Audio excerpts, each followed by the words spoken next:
Beleza, tá gravando? Então, nosso agradecimento a você que separou um tempinho para estar aqui com a gente. Quem vai assistir também depois no YouTube. O estudo de hoje é Apocalipse 12 e nós vamos entender o que foi dito e qual é a parte da revelação que está posta para nós aqui nesse capítulo. Já adianto a vocês que é um capítulo muito lindo e quando a gente entende realmente a dinâmica dele, a gente vê que realmente as promessas de Cristo são verdadeiras e que nos conduzem à vitória. Não tem como chegar a outra conclusão depois de estudar Apocalipse 12. É extraordinária a mensagem que está aqui. E para a gente começar, nós vamos fazer uma oração. Então, assim como vocês estão, em cada lar, em cada casa, a gente faz uma oração e aí a gente começa a entender Apocalipse 12, tudo bem? Então, fecha os olhos, vamos ter uma palavra de oração. Obrigado, grande e eterno Deus, porque nós estamos de forma sistemática estudando a Bíblia. Nós estamos abrindo a sua palavra e pedindo entendimento sobre cada verso, sobre cada tópico, para que a gente possa realmente conhecer o que o Senhor revelou a nós e que a gente possa manter a nossa fé muito mais forte, muito mais firme. Nos abençoe, nos guarde, por Jesus nós oramos. Amém. Gente, por que Apocalipse 12 é tão importante? É pela mensagem que ele traz. Eu não sei quantos de vocês já gastaram tempo e se dedicaram a entender este capítulo, mas ele é simplesmente incrível. E nós vamos estudar ele, e eu quero primeiramente destacar para vocês que Apocalipse 12, ele faz sim essa continuidade do que a gente estudou em capítulos anteriores, mas é o capítulo que nos prepara para entendermos o que vai acontecer na Terra para as últimas coisas que devem acontecer e que acontecerão antes da volta de Jesus. É Apocalipse 12. É ele que faz um link do início ali de Apocalipse com o que a gente vê na sequência para que a gente veja os eventos que acontecerão antes da volta de Cristo. Então, para nós compreendermos este capítulo, nós vamos perceber que eles são feitos aqui de sessões, mas existem versículos-chave para que possamos compreender a dinâmica dele. Eu vou passando com vocês e eu vou estudar ele de uma forma talvez até diferente com vocês, mas o primeiro verso, o primeiro que a gente vai ler, não é o versículo 1. Vejam só, nós vamos começar o estudo de Apocalipse 12 pelo seu último verso, que vai ser o verso 17. Então, você já pode deixar sua Bíblia aberta em Apocalipse 12, 17, e nós vamos ler este verso, e aí a gente vai começar a entender a dinâmica deste capítulo.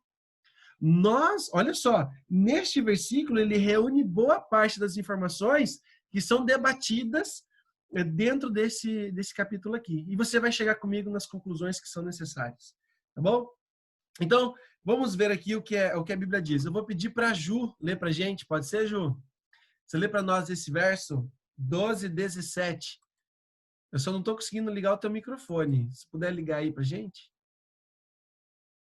Deu certo. Isso, agora deu. Vamos lá, então. Irou-se o dragão contra a mulher e foi pelejar com os restantes da sua descendência, os que guardam os mandamentos de Deus e têm o testemunho de Jesus. E se pôs em pé sobre a areia do mar. Perfeito. Obrigado, Ju. Então, gente, olha só. Em um único verso é resumido o que acontece dentro deste capítulo. Neste verso, nós somos aqui, então, apresentados. Vão acompanhando comigo. Se vocês puderem, olha só, marcando a Bíblia de vocês, a minha já fica aqui, ó, os lápis separados. Eu gostaria que vocês percebessem e marcassem na sua Bíblia. Isso aí, Kátia, muito bom. A Kika está marcando também. Os elementos que nos são apresentados neste verso. Então, olha só. Irou-se o dragão. Então, primeiro elemento, primeiro ser que a gente vê neste capítulo, resumidamente nesse verso. O dragão, ele vai pelejar contra alguém. Então, peraí. Pelejar, então ele faz guerra contra alguém. Ele faz uma guerra. Então, a gente tem o dragão, a gente tem uma guerra, mas olha só. Contra quem? Ele faz guerra contra a mulher. E ele vai pelejar contra alguém, contra um grupo específico, contra os descendentes dessa mulher. Então, você tem o dragão, você tem uma guerra, você tem a mulher, você tem ali os seus descendentes. E todos eles estão fazendo parte dessa grande dinâmica que ocorre dentro do capítulo 12. Então, nós vamos começar a refletir sobre quem é o dragão, quem é a mulher, quem são os seus descendentes, qual é essa guerra que está ali acontecendo. Porque o capítulo 12 traz toda essa dinâmica para nos explicar justamente e trazer sentido a este versículo 17. Há uma guerra, este dragão fica irado, fica nervoso, e ele vai buscar a guerra contra os descendentes. Mas a primeira coisa que eu queria que você tivesse em mente, vejam comigo, o dragão, quando fica com raiva, quando fica nervoso, ele não está indo pelejar contra a mulher. Vocês perceberam isso comigo? Ele foi pelejar contra os descendentes desta mulher. Vocês perceberam esse detalhe sutil? Por que é importante a gente perceber isso? Eu não vou entrar em todos os detalhes.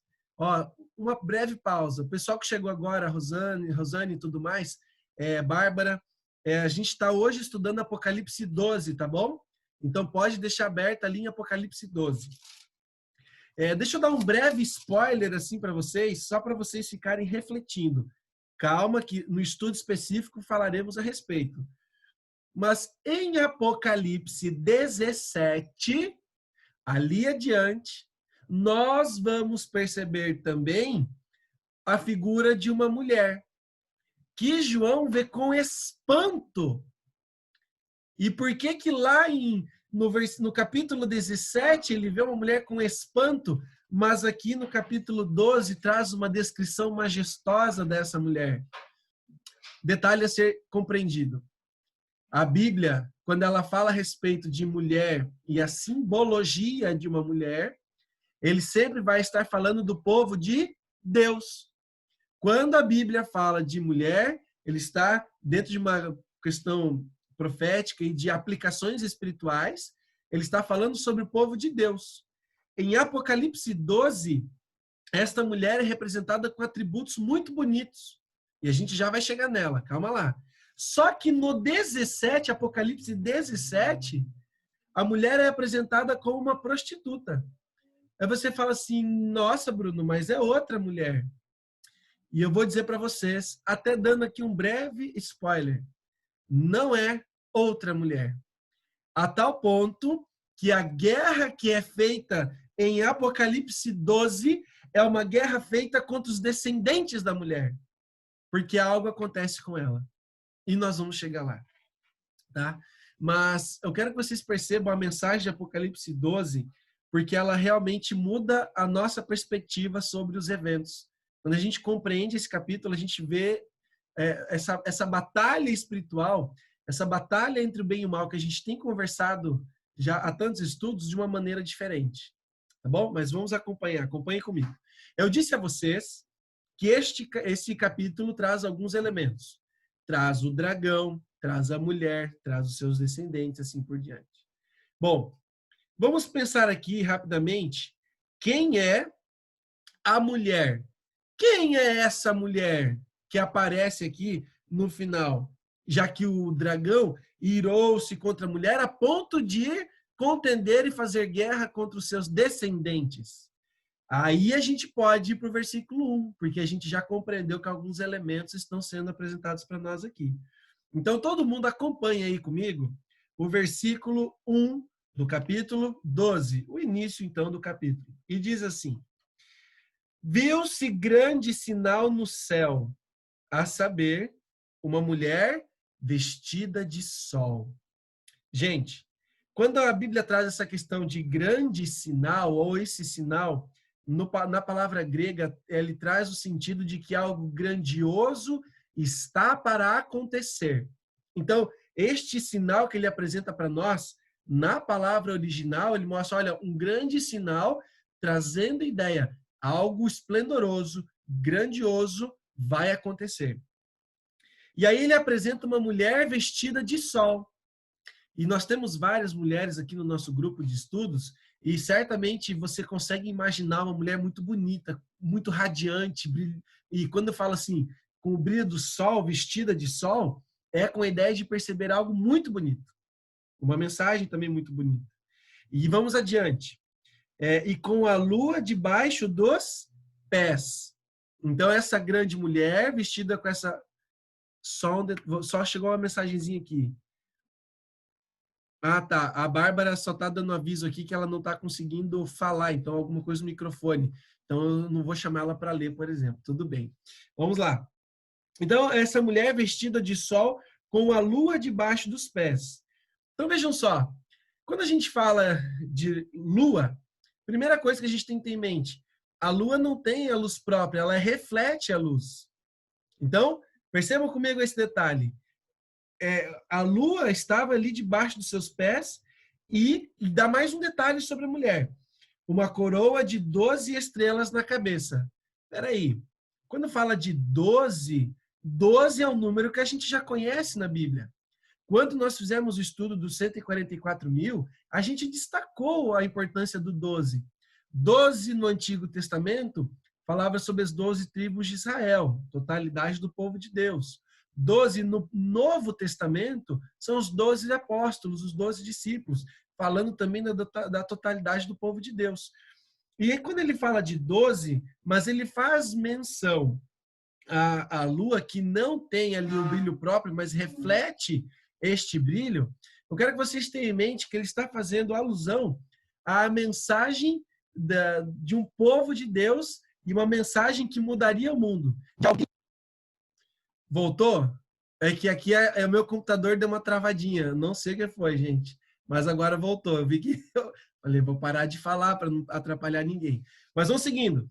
Então, quando ele fala aqui da menção da lua, dessa mulher vestida de sol, com 12 estrelas na cabeça, faz menção ao povo de Deus e uma mensagem que é proposta no Antigo Testamento sobre algo grandioso que aconteceria. Uma mensagem que estava posta no Antigo Testamento. Ora, Jesus viria. E aí a gente vê que a descrição da continuidade da mensagem dessa mulher começa a fazer muito sentido. E olha só, versículo 2, acompanhem aí, versículo 2, que achando-se grávida, grita com dores de parto, sofrendo os tormentos para dar à luz. Então veja só, quando ele fala assim de uma mulher, a Bíblia trata a mulher como símbolo do povo de Deus. Em que lugar em toda a Bíblia essa comparação fica bastante evidente? No livro de Oséias. Na Bíblia, no livro de Oséias, fica muito evidente essa comparação da mulher sendo ali o povo de Deus. Adiante no Apocalipse, a igreja pronta para este casamento, sendo entregue a Jesus. Então, mulher na Bíblia diz respeito ao povo de Deus. Então, vejam só, uma mulher vestida de sol, com a lua debaixo dos pés, com 12 estrelas sobre sua cabeça. Basicamente fazendo alusão à mensagem no Antigo Testamento de um Jesus que viria. Por isso que essa mulher estava grávida. Porque da igreja, da descendência de Davi, das promessas do Antigo Testamento, foi dito de que Jesus viria. Essa mulher estava grávida porque do povo de Deus viria esse menino que mudaria, então, a história, que é basicamente Jesus. Mas veja só, quando a gente fala aqui do contexto desse capítulo 12, a gente vai seguir porque outros elementos agora nos serão apresentados. Porque agora um outro sinal aparece. E vamos pedir aqui, já que há pedidos, quero pedir para a Kika ler para a gente. Pode ser, Kika? Tu lê para a gente o versículo 3, tá bom? Lê o versículo 3 para a gente por enquanto. 3. Isso. Viu-se também outro sinal no céu. Eis um dragão, grande e vermelho, com 7 cabeças, 10 chifres, e nas cabeças 7 diademas. Isso, diademas. Obrigado, Kika. Vamos fechar aqui o áudio. Então, olhem só. A Kika leu para gente que um outro sinal foi visto. Primeiro sinal tinha sido a mulher, né, com as características vestida de sol, com a luz pés, etc. Agora é um outro sinal, só que agora o que é visto? Um dragão. Certo, vamos pensar juntos.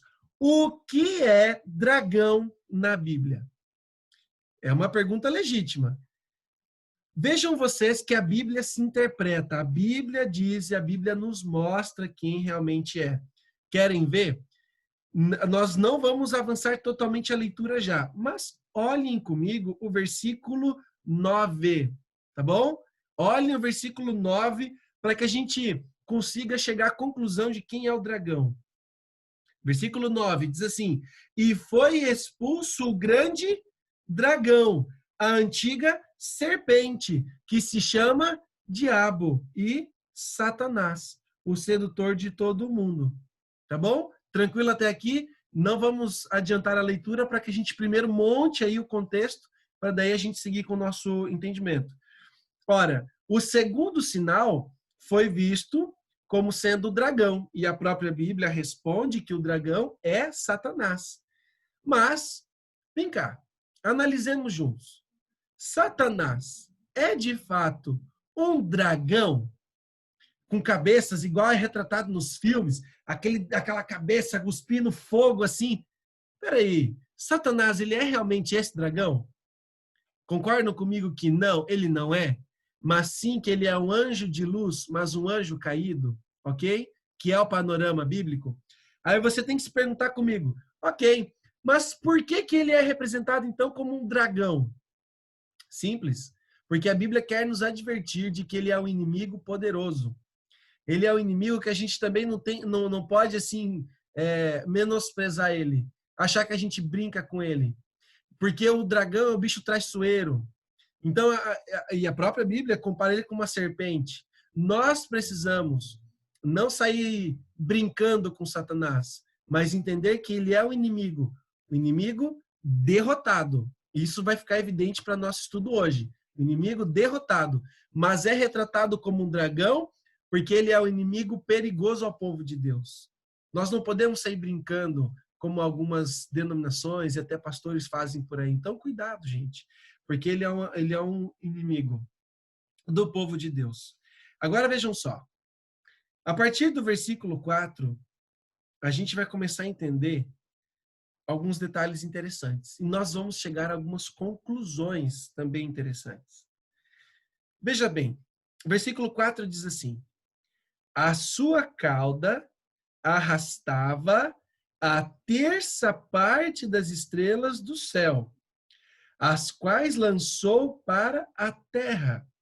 E o dragão se deteve em frente à mulher que estava para dar à luz, a fim de lhe devorar o filho quando nascesse. Vou dar uma pausa aqui, rapidinho. Qual é o contexto que Gênesis 3... Olha só, a gente vai agora voltar lá em Gênesis. Aí você fala assim, mas Bruno, por que a gente vai voltar em Gênesis? Gente, é simples. Quando eu olho para Gênesis, capítulo 3, existe um diálogo entre Deus, e isso já após o pecado, e Deus está ali diante de Adão e Eva, seus filhos, e o que Adão e Eva haviam feito? Eles haviam pecado. Vocês concordam comigo? Havia um fruto que era proibido, que eles não poderiam comer, mas a serpente, usada por Satanás, foi ali um instrumento para falar com Adão e com Eva, para que eles fossem, então, infelizmente, fossem penalizados pelo seu pecado. E o pecado, o salário do pecado é a morte. Bom, ali, quando existe esse diálogo em Gênesis 3, é dita uma promessa. Deixa-me ver se eu lembro aqui, eu não cheguei a anotar o capítulo, ou melhor, o versículo. Se não me engano, é o versículo 15. Deixa eu dar uma olhadinha aqui. Gênesis 3. Deixa eu ver se é o 15. Ali no 15 é dito assim, ó, olha só, olha a promessa. Eu não sei quantos de vocês já tiveram a oportunidade de estudar esse verso aqui, ó, Gênesis 3, capítulo 15. E ele diz assim, ó, porém inimizade entre ti e a mulher, entre a tua descendência e o teu descendente. Este te ferirá a cabeça e tu lhe ferirás o calcanhar. Gênesis 3, capítulo 3, versículo 15, é uma promessa de que Satanás nunca teria vitória completa sobre o povo de Deus e que seria colocada uma inimizade entre o povo de Deus e Satanás. Satanás, ali no Éden, descobriu que seria para sempre o inimigo derrotado. Que a vitória, ele nunca teria vitória sobre o povo de Deus. Mas veja só, capítulo 12 de Apocalipse faz menção a este momento. É por isso que diz, lá no versículo 9, a antiga serpente que se chama o diabo Satanás. Porque faz menção àquela promessa que foi feita lá em Gênesis, de que Deus, sim, colocaria inimizade entre ele e a mulher e de que um Salvador viria. Porque se o salário do pecado é a morte, mas as pessoas, os seres humanos, não seriam destruídos diretamente, um Salvador viria. Em Gênesis, essa promessa já foi colocada. Mas aí vem um detalhe. Satanás, a partir daquele momento, lá do Gênesis, lá de Adão e Eva, até os patriarcas, os profetas e todas as promessas, ele sabia que Jesus viria como Salvador. Vocês concordam comigo? Satanás sabia que Jesus viria como homem para morrer por nós. Ele sabia disso. O que Satanás buscou fazer? Desde aquele momento até quando ele viu que o Messias nasceu. Satanás buscou destruir a Jesus. Se você se lembrar aqui rapidamente da história de quando Jesus veio, o que Herodes fez? Tentou destruir Jesus. Mandou matar as crianças. Isso que aconteceu. Porque Satanás queria usar de todas as suas, vamos assim dizer, oportunidades para destruir a Jesus. É isso que ele tentou fazer. Só que Satanás conseguiu? Os evangelhos nos mostram que não. Satanás não conseguiu destruir a Jesus. Agora veja bem. Olha o versículo 5. Acompanhe comigo. Apocalipse 12. Então, voltando para Apocalipse 12, versículo 5. E diz assim: Nasceu-lhe, pois, um filho varão, que há de reger... Só deixa eu ver aqui um detalhezinho. Só deixa eu fazer um link com vocês brevemente. Veja como finaliza o versículo 4 para a gente avançar. O versículo 4 finaliza assim: a fim de lhe devorar o filho quando nascesse. Então, por isso que eu disse a vocês que Satanás estava atento para tentar destruir Jesus. E aí vem o versículo 5. Nasceu-lhe aquela mulher que estava vestida de sol, ou seja, da descendência da igreja, do povo de Deus. Nasceu-lhe, pois, um varão que há de reger todas as nações com cetro de ferro. E o seu filho foi arrebatado para Deus até o seu trono. É assim que a tua Bíblia diz. Agora veja bem. Por que a Bíblia fala que o filho foi arrebatado a Deus até o trono? Gente, o que nós estudamos no capítulo 4 e no capítulo 5 de Apocalipse? Vocês podem se lembrar? Em Apocalipse 4 e em Apocalipse 5, se você quiser voltar a sua Bíblia para fazer uma colinha, não tem problema. Pode até voltar aí comigo rapidinho. Apocalipse 4 e Apocalipse 5. O que é dito ali? Vamos lembrar rapidinho? No capítulo 4, nos foi apresentada uma grande reunião no trono de Deus. E que os representantes dos povos do universo e também da terra estavam ali. Vocês se lembram dos 24 anciãos, dos 4 seres viventes? Vocês se lembram disso? Das multidões que estavam assistindo aquela reunião que estava acontecendo no céu? Foi o nosso estudo de Apocalipse 4. Em Apocalipse 5, Jesus foi achado digno daquele de abrir o livro, e o livro que revelava os mistérios. E Jesus é entronizado na corte celestial, recebe aquele livro e o direito de governar a terra. É isso que acontece em Apocalipse 5. Lembrou comigo? Sim? Joia. Agora veja só. Aqui em Apocalipse, volta para o 12, capítulo 5. Volta ali comigo. É dito que o filho foi arrebatado para Deus, até o trono. Ora, por quê? Porque Jesus venceu. É por isso que Jesus foi levado ao trono, porque ele venceu. Então ele foi até a corte celestial, ele foi entronizado, ele recebeu o governo de Deus. O governo de onde? Da terra. Agora, tem um ponto interessante. Segue comigo ali, ó. E a gente vai fazer a leitura do 6 e vamos entender o contexto para o 7. E aí a gente faz de volta a comparação com Apocalipse 4 e 5. Veja bem.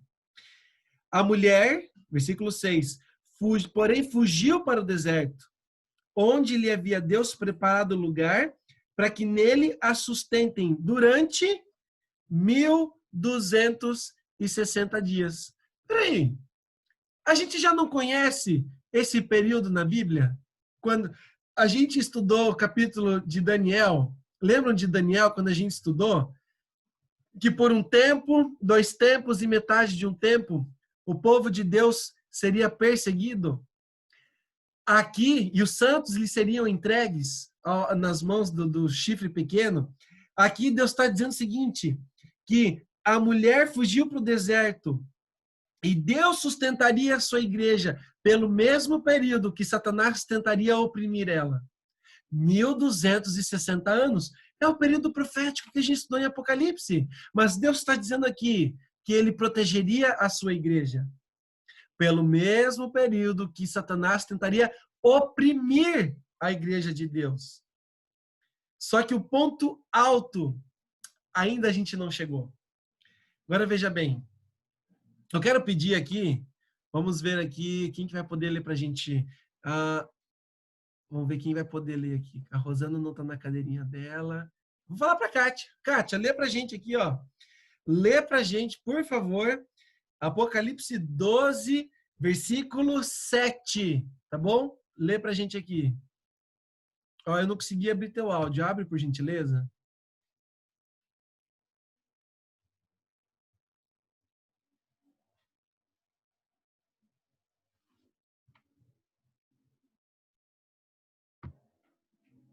Eu não estou conseguindo abrir teu áudio.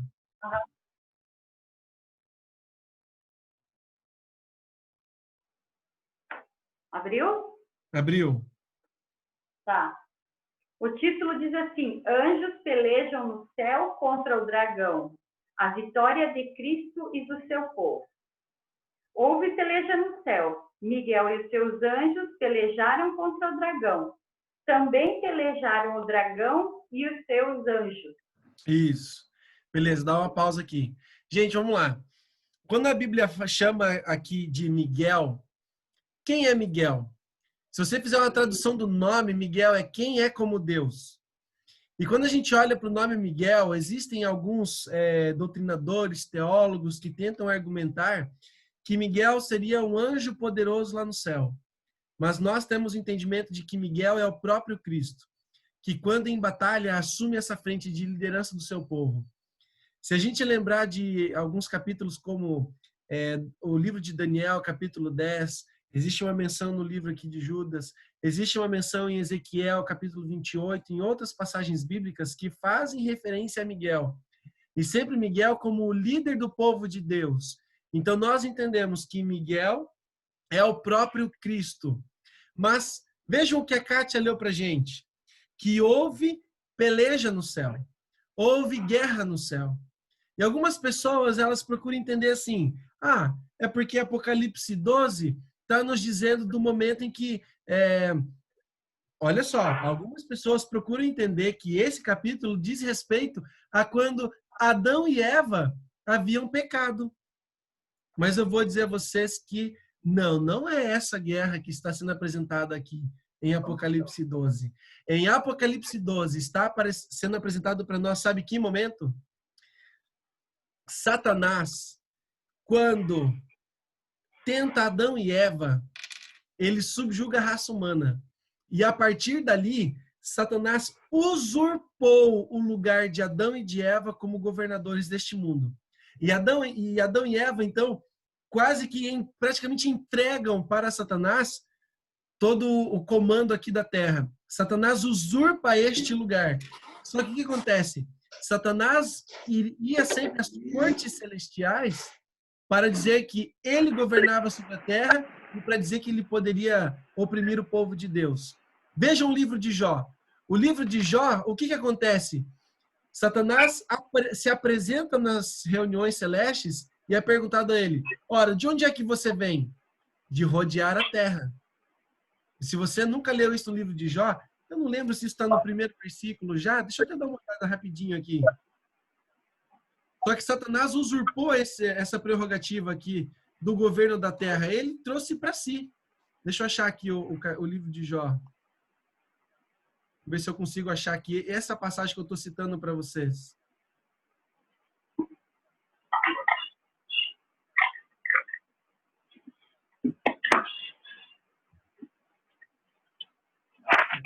Ó, vamos ver se eu acho aqui. Eu não tinha preparado isso, mas me veio à mente aqui.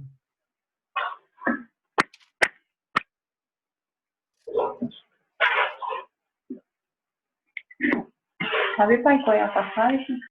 De Jó, é o livro de Jó. Deixa eu só ver aqui onde é que fala que ele estava rodeando a terra. Eu não tinha olhado, mas me veio à mente que eu queria falar para vocês aqui. Bruno, é o capítulo 2, no versículo 2, eu acho.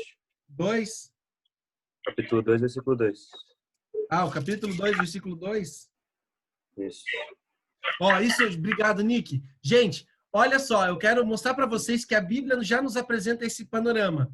O livro de Jó, capítulo 2, podemos até ler o do versículo 1 já. Eu quero mostrar para vocês o que está acontecendo. E diz assim, ó, Jó, capítulo 2, a partir do versículo 1. Num dia em que os filhos de Deus vieram apresentar-se perante o Senhor, veio também Satanás entre eles, apresentar-se perante o Senhor. Então o Senhor disse a Satanás: de onde vens? Respondeu Satanás ao Senhor e disse: de rodear a terra e passear por ela. Ok? Então o que eu quero que vocês percebam pelo panorama bíblico? Satanás continuou tendo acesso às cortes celestiais. Satanás continuou tendo acesso aos lugares celestes.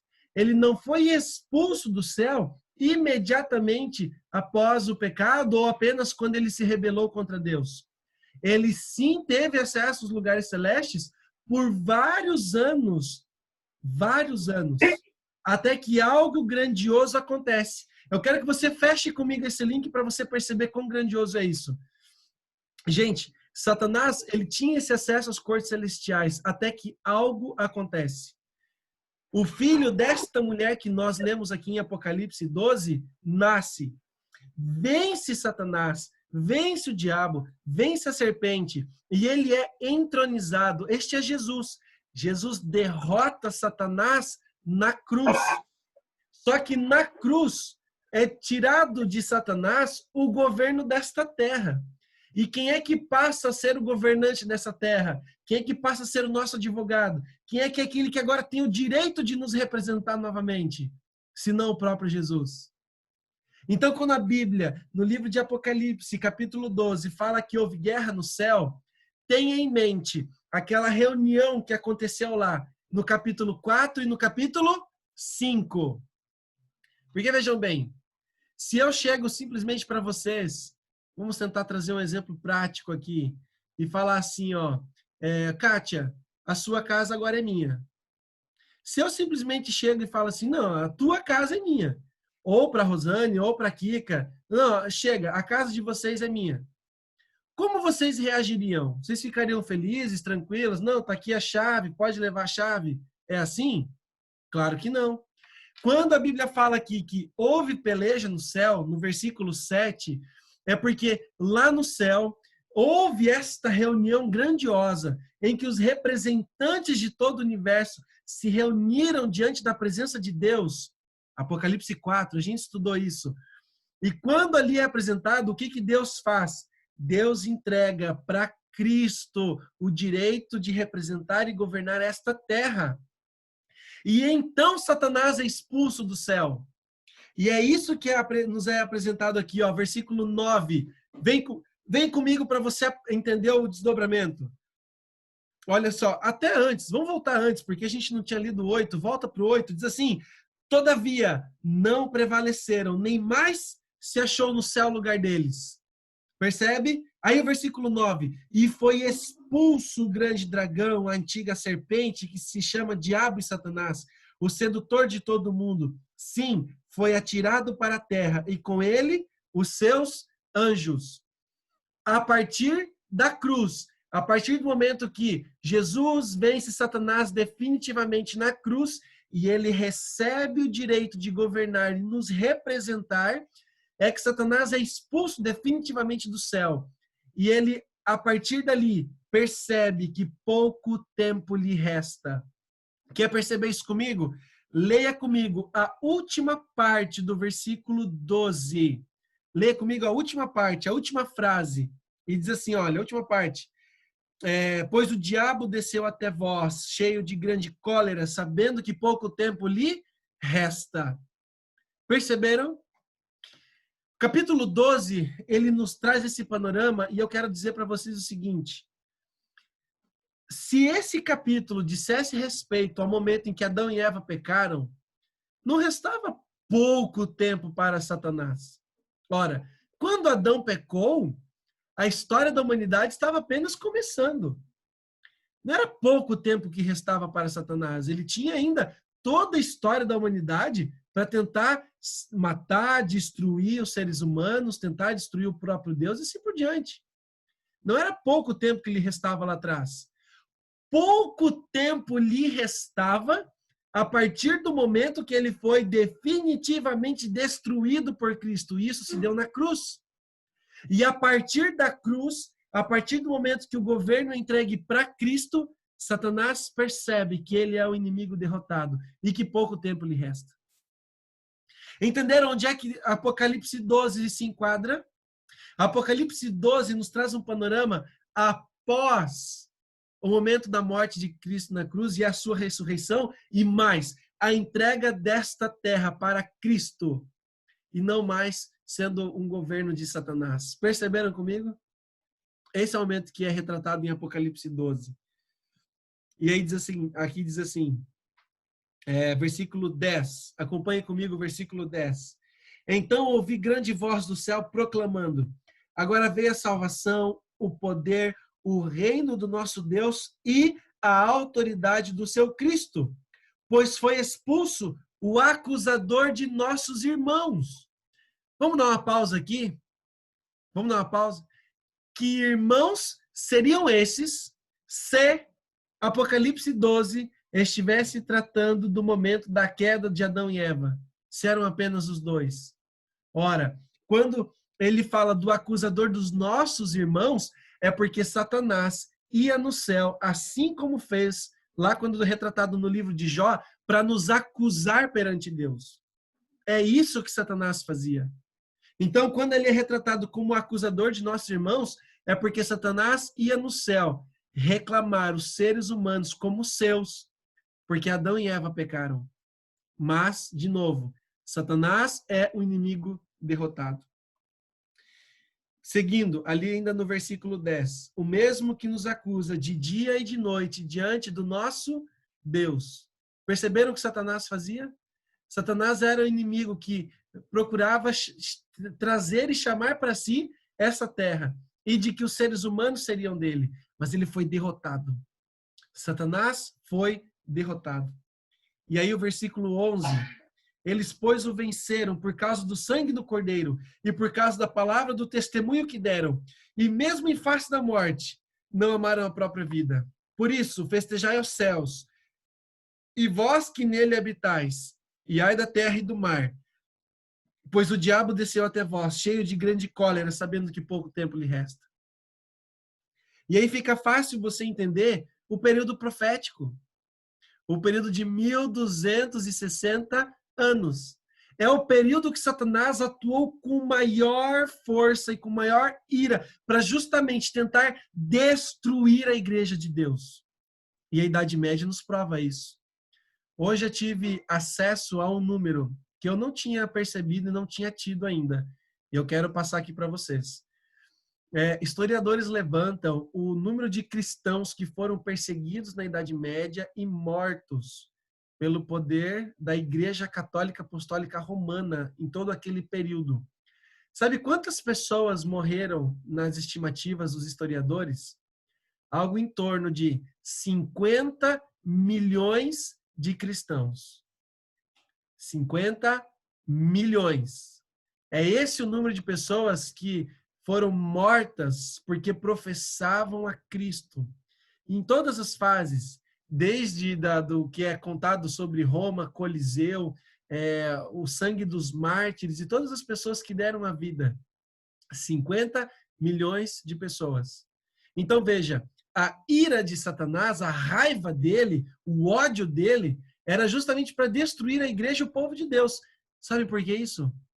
Porque Satanás já não tinha mais chance de atacar a Cristo.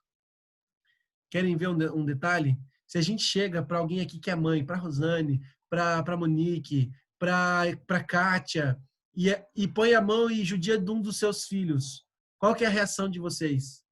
Como que uma mãe se sente? Vira uma leoa, não é assim? Uma mãe faz de tudo para defender os seus filhos. Só que Satanás percebeu o seguinte, ele já era derrotado, ele não conseguiu destruir a Jesus. Quando Jesus nasceu, ele não conseguiu. Os evangelhos nos contam a história. Ele não conseguiu destruir o povo de Deus durante a história. Então ele pensou o seguinte, espera aí, eu perdi o governo desse mundo, eu não consegui destruir a Cristo, então eu vou atacar a Cristo da forma que eu posso, atacando a igreja. Porque a igreja é aquilo que Deus tem um carinho especial nessa terra. E eu não estou falando, por favor, gente, não estou falando de placa de igreja, placa A, placa B, porque os adventistas, porque os batistas. Não, povo de Deus. Mas quem é o povo de Deus? São os remanescentes. São aqueles que guardam os mandamentos de Deus e têm a fé em Jesus. É isso que o próprio Apocalipse nos fala. Estes são os descendentes. São estes que Satanás tem usado da sua ira para tentar destruir. Porque ele está atacando ao próprio Cristo dessa forma. É a mesma coisa uma mãe que vê o seu filho sendo prejudicado por alguém. É a mesma coisa. Se Satanás não pode mais atacar diretamente a Cristo, ele ataca os filhos de Deus, que são o povo dele nessa terra. Percebe? Então, gente, pouco tempo realmente resta para Satanás e ele sabe disso. Agora, vejam só comigo, a partir do versículo 13. E aí agora a gente tem um panorama do que vai acontecer para o tempo do fim. Deixa eu pedir para o meu amigo Nicolas ler para a gente, pode ser, Nick? Lê para a gente aqui, ó, o versículo 13 e 14, por favor. Aham. Diz assim: quando o dragão viu que tinha sido jogado sobre a terra, começou a perseguir a mulher que tinha dado à luz ao menino. Porém, a mulher recebeu as duas asas de uma grande águia para poder voar para o seu lugar no deserto, onde ela será sustentada durante 3 anos e meio, livre do ataque do dragão. Beleza, obrigado. A versão da Bíblia do Nicolas, ele fala 3 anos e meio. A minha Bíblia, por exemplo, fala um tempo, 2 tempos e metade de um tempo. Ô Bruno, acho que o áudio tá meio ruim, então. Teu áudio ficou meio ruim. Voltou não? Mas só uma falta. Deixa eu fechar o meu aqui. Não?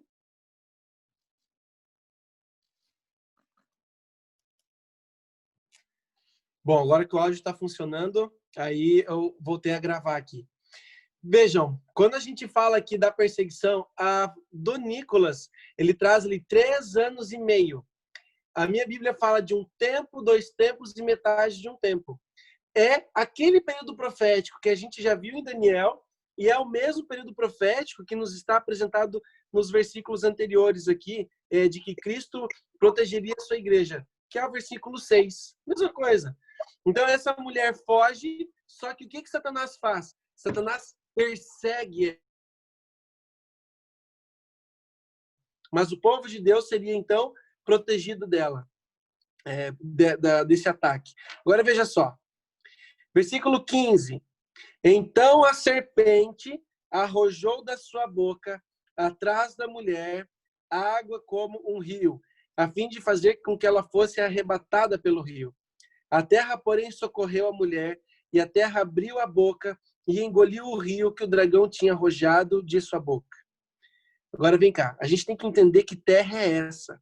A gente tem que entender que era essa perseguição que estava acontecendo. Vejam só, retomem comigo, então, raciocínio base.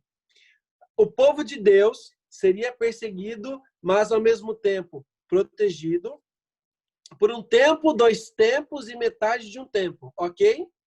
É o período que a gente viu já no livro de Daniel e é o período que a gente está vendo aqui. Só que olha só, aqui nos está sendo dito que a serpente, versículo 15, arrojou da sua boca atrás da mulher, e no versículo 16 é dito que a terra, porém, socorreu a mulher. E a terra abriu a boca e engoliu o rio, porque o dragão tinha arrojado de sua boca. Vem cá. Que terra é essa que permitiu aos cristãos uma liberdade para ter o seu exercício de fé? Uma terra que permitiu às pessoas não estarem mais sob o jugo do papado, uma terra que permitiu às pessoas não estarem sob o jugo de imperadores, uma terra que permitiu às pessoas adorarem a Deus de uma forma livre, e isso, inclusive, consta na sua Constituição. Qual que é a terra que foi usada por Deus para permitir essa liberdade de proteger o Evangelho e a verdade bíblica? Qual é esta terra, senão o próprio Estados Unidos da América? Percebem? Por que os Estados Unidos se encaixa perfeitamente na profecia? Porque, dado o contexto histórico, os fatos, isso é história, é notório, não é só bíblico, mas é a terra que Deus usou para permitir que o povo de Deus fugisse para esta terra, fosse livre e pudesse pregar a verdade. Veja que é bíblico o nascimento de uma nação, de uma terra que permitiria essa liberdade para que as pessoas pregassem a verdade e que o evangelho fosse protegido. É bíblico. Só que esta terra que trouxe essa liberdade, algo vai acontecer nessa terra, partindo dessa terra. E é isso que a gente vai estudar a partir de Apocalipse 13. Em Apocalipse 13, que é o nosso próximo estudo, a gente vai entender o que precisa acontecer nessa terra de Apocalipse 12, versículo 16. Que terra é essa? Que acontecimentos? O que o dragão foi perseguindo a mulher? O que ele faria ainda nessa terra? Então, gente, eu quero convidar vocês para o próximo estudo, no qual nós estudaremos Apocalipse 13. E nós vamos entender que terra é essa e o que acontece lá naquela terra. Tá bom? O estudo de hoje, se a gente fosse dar um título para Apocalipse 12, sabe qual título eu colocaria aqui? A mulher do dragão. Oi? Não, eu só li aqui a mulher do dragão, a mulher e o dragão. E o dragão, uhum. Então, o que eu quero... Como é que é o título que eu colocaria assim? Se eu fosse assim, Bruno, dá um título para Apocalipse 12. Eu colocaria assim, ó, Satanás, o inimigo derrotado. Porque esta é a mensagem de Apocalipse 12. Ele nos mostra que o governo foi restabelecido nas mãos de Cristo e que Cristo governa de fato essa terra e que Satanás é o inimigo derrotado que sabe que pouco tempo lhe resta. E é por isso que nós estamos vendo todas essas ações dele aqui na terra. Percebe? É isso. Você quer perguntar alguma coisa ali, Rosana? Não, obrigada. Então tá bom. Tá bem explicadinho aqui hoje. Então tá bom. Mas vocês perceberam comigo, e eu gosto muito desse capítulo, porque quando a gente olha para o capítulo 12, tem muitas pessoas que acham que Apocalipse 12 diz respeito àquele momento imediatamente após a queda de Adão e Eva, em que Satanás e os seus anjos são expulsos do céu. E não é. É um momento muito mais sublime, em que o governo é restabelecido nas mãos de Cristo. É isso que é apresentado no capítulo 12. Então, eu espero que você tenha compreendido. Se você tiver alguma dúvida, alguma questão, manda ali para a gente. E no próximo estudo eu quero convidar vocês para Apocalipse 13. Se quer perguntar, pode perguntar, Rosane. Vou só ligar o microfone aqui. Espera aí que eu não estou conseguindo ligar. Tenta ligar o teu microfone. Okay. Isso, agora ligou. Ali no que a gente leu, deixa eu ver, é o 12, 12, né? O que é aquele ali que fala aqui? Pois o diabo desceu até vós cheio de grande cólera. Cólera? Isso. Cólera seria raiva. O que é cólera? Raiva. Raiva? Isso, Nossa. cólera é Todo mundo raiva. sabia ou é só eu mesmo que eu sou devagar? É que no português, quem está bem habituado, está usando o português, é bastante nítido que cólera vem da raiva. Cólera para mim é cólica, é coleira, sei lá, menos isso. É raiva? É raiva. Então, raiva. O que acontece? Aqui em Apocalipse 12, Rosane, é que Satanás percebe que ele perdeu o domínio sobre essa terra, que ele não manda mais nada aqui, e ele vem com raiva para poder destruir os descendentes de Deus. Então, essa cólera, essa ira, e o pouco tempo que lhe resta é porque Satanás percebeu que ele foi derrotado na cruz e que ele teria pouco tempo para tentar destruir a igreja e o povo de Deus. É por isso. Ok, obrigada. Percebe, gente? A gente entra num ponto agora, se você perguntasse assim, ô Bruno, a gente está em 2020. Olha só, a gente está em 2020. No cronograma profético de Apocalipse, onde é que a gente está? Apocalipse 13. E eu quero que todos vocês estejam aqui no próximo estudo, porque a gente vai estudar Apocalipse 13, que é o período que nós estamos vivendo e vamos ver os detalhes disso adiante. Tá bom? Então, gente, fique conosco, não percam os próximos estudos. Eu quero a ajuda de vocês para a gente fomentar a galera, para que todos vejam este estudo e entrem conosco no próximo. Porque o próximo, Apocalipse 13, ele nos dá um gancho desta deixa de Apocalipse 12, 16, que fala dessa terra que foi usada por Deus para proteger os seus filhos. Então, fique conosco. Tá bom, gente? Vamos fazer uma oração para a gente poder encerrar a gravação aqui do que vai para o YouTube. E depois, se vocês quiserem ainda mais alguma dúvida ou bater um papo, fica aqui disponível. Tudo bem? Vamos fazer uma oração para a gente finalizar? Podem fechar os olhos e a gente faz oração. Obrigado, Senhor, pela mensagem poderosa de Apocalipse 12. Porque nós temos a convicção de que nós temos um Salvador que é vencedor. E que nós temos um inimigo que já está derrotado. Mas um inimigo forte e poderoso que ainda batalha contra os seus descendentes, ó Deus. Que nós possamos ter a convicção de que Cristo nos protege e nos salva. E que nós estamos muito perto e próximos de ver a breve volta de Cristo. Fortalece nossa fé, dá entendimento a cada pessoa que está aqui. Em nome de Jesus nós oramos. Amém. Para aqueles que vão assistir no YouTube, o nosso abraço. Curte e se inscreve aqui no canal.